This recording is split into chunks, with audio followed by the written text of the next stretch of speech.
কে রে, তুই বসে পড়ছিস কেন? সামান্য কাজের ছেলের কাছে তুই মাপ চাচ্ছিস?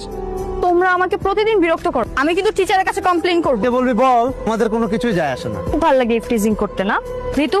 টিচারদেরকে বলে কোনো কিছু হবে। তুই একটা কাজ কর, 999 এ ফোন দে।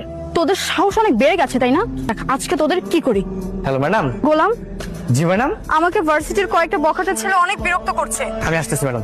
তার কাউকে পাইলি না, তুই গোলামকে ফোন দিছিস কেন? দেখ না গোলাম কি করে। তুই গোলামকে চিনিস না। গোলাম? সেটা আবার কে রে? এটা তো ঠিক চিনলাম না। গোলামকে একবার আসতে দে, তোদের এক একটা এমন অবস্থা করবে জীবনেও ভুলতে পারবি না। 2 টাকার ছাগলের বাচ্চা এসেছে বাঘের কাছে।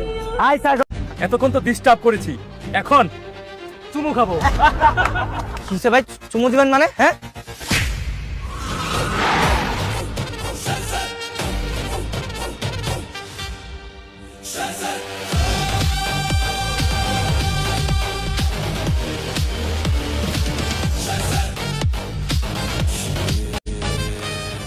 আর কখনো এরকম করবো না, ওদের মাফ করে দেন ভাই।